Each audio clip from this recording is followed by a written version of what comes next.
Alright, welcome or welcome back to the channel, folks. This is the fourth devlog for my Poolrooms project.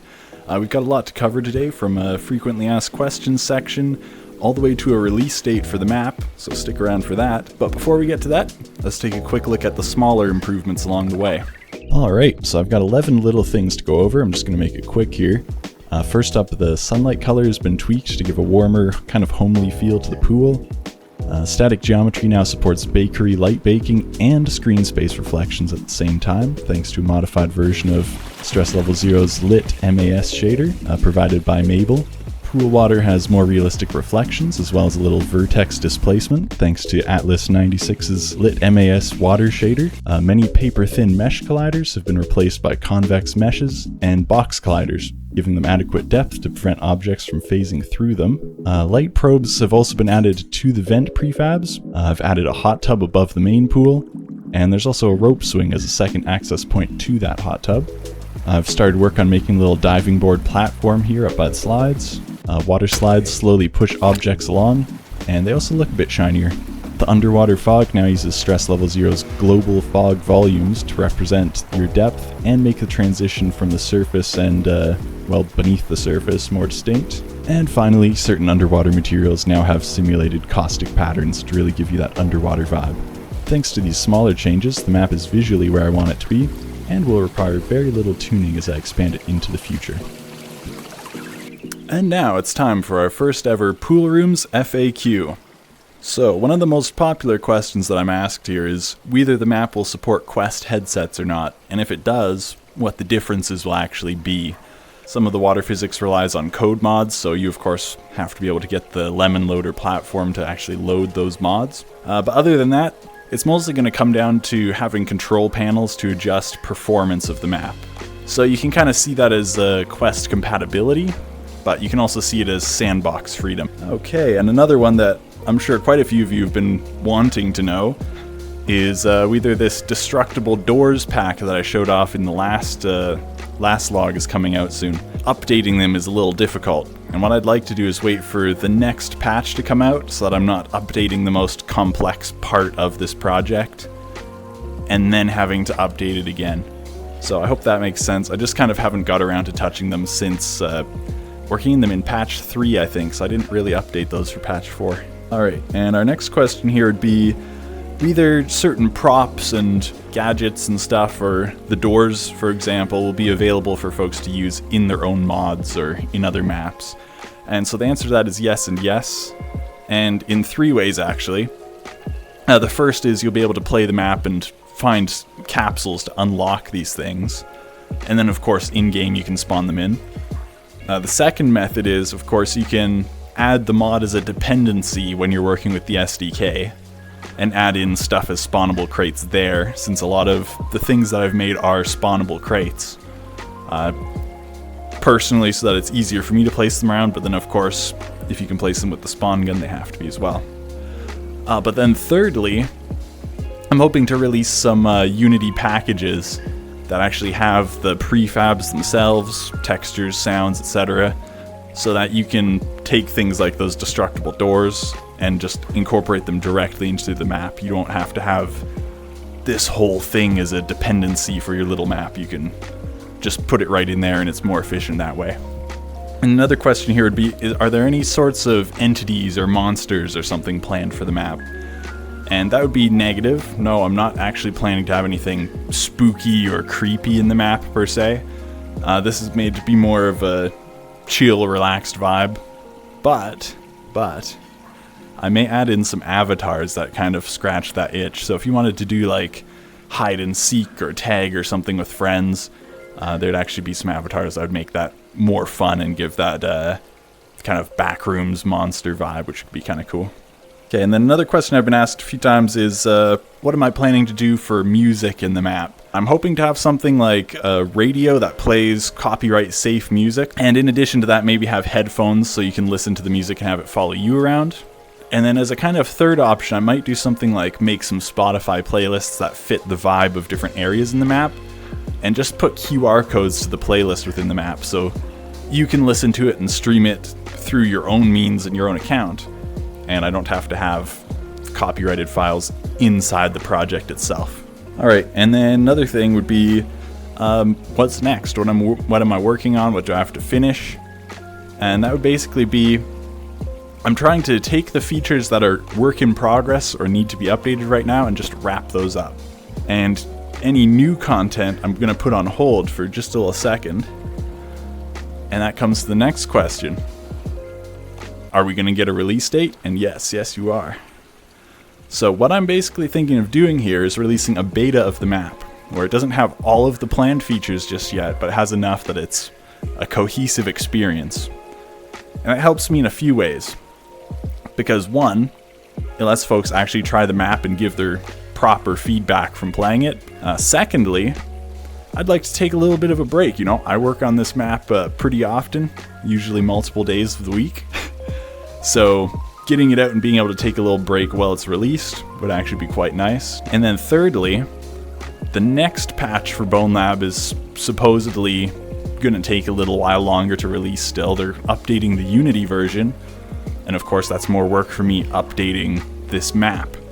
So what I'd like to do is release it soon enough that that update doesn't get in the way too much. I want to let people play the map a little bit before that comes out.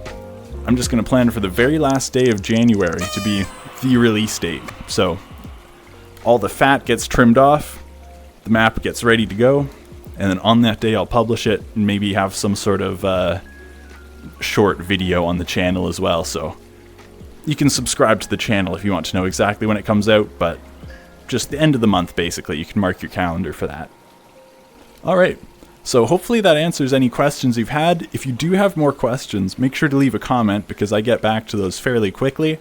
Most of the time it notifies me, but it's hit or miss, so if I don't answer you right away, I probably will in a week or so.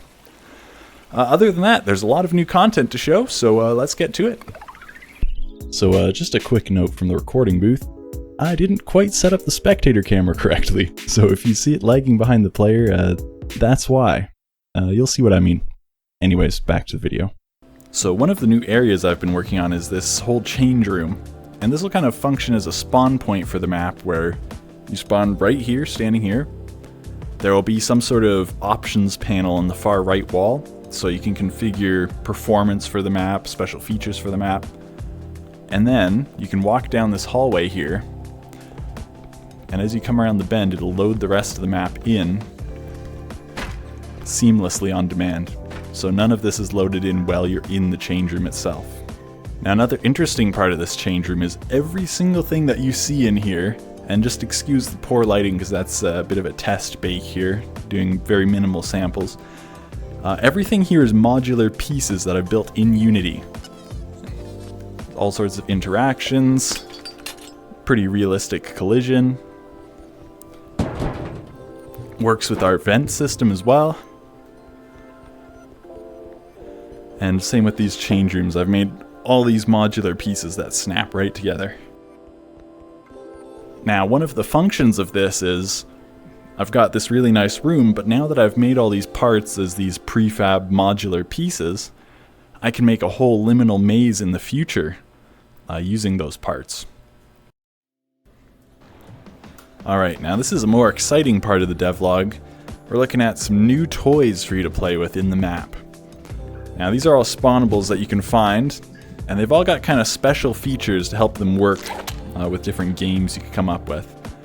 Now this is a massive version of the foam sword from the game. And what I've basically done is I've rigged it so it's all wobbly like a pool noodle. And if you smack something with it, it will detect a creature in front of it and temporarily make the mass way higher. So it'll have a ton of inertia, and that will allow this otherwise quite light object to smack things into the distance. So we can use... Hey, how's it going, buddy? We can use our volunteer here as an example. I can smack him. And, yeah, throw him around the room. Like so. Now, one of the other ones I've made here is this fist, which I can't show it very well by swinging it, but it's on a spring. When you pull the trigger, it shoots out.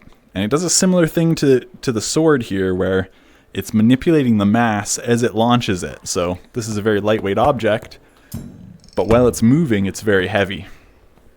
So if I take this ball, for instance, you can see I can absolutely launch it using this. Same goes for other players, same goes for other characters, and what have you. Oh yeah, and I also made a little rubber duck. And then one of the final gadgets that I made here is what I like to call the buoyancy anchor. And this is a prop that you can stick to whatever you'd like just by holding both handles, pulling triggers in, and then sticking it to a surface. Now that it's stuck to a surface, what I can do is I can use this lock button to enable and disable its behavior. This spring button with the scale to set the height I want it to float at. And I can click this rotation button to allow it to rotate freely whenever. So if we remove this real quick, I can lift it in the air, set the height, lower it onto the table, and now as soon as I press this lock, this table is going to float at the height that I set. And you'll see it tries quite hard to stay upright, but it is affected by weight, so you can make things that tip over depending on where the player's weight is or objects on top. And it floats quite freely. There's just very little drag.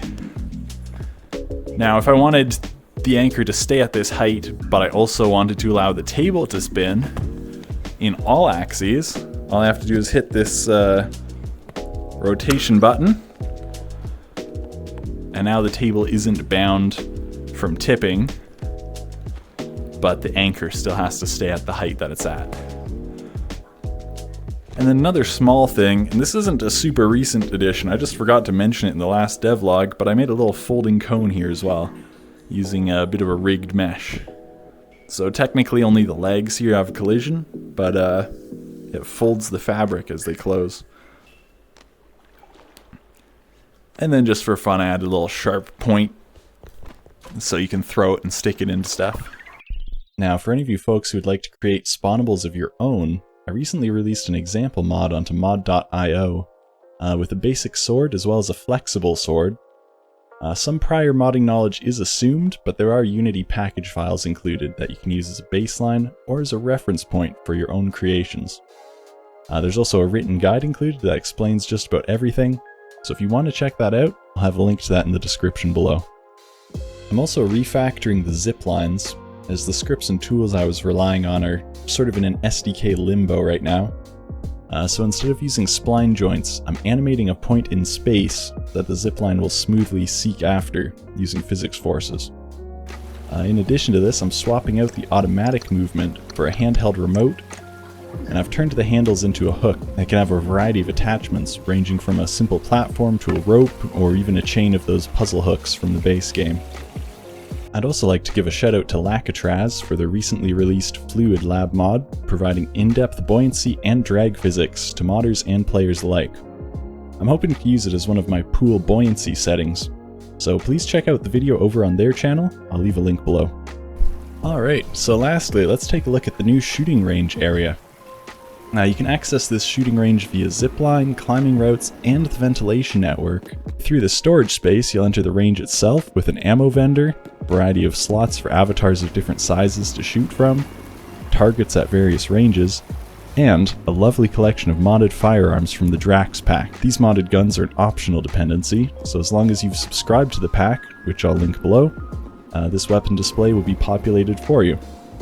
Drax's weapons are a perfect fit for the range, with toggleable optics, suppressors, grips, and fire modes to accommodate your shooting style. The targets themselves come with scoring numbers, as well as audio-visual feedback when you hit a bullseye.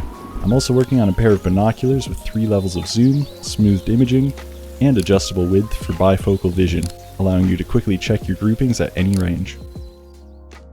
Alright, well that's all for now. I'll see you folks in a month. Thank you for tuning in. And if you want a reminder, make sure to subscribe to the channel, and I'll see you then. Later.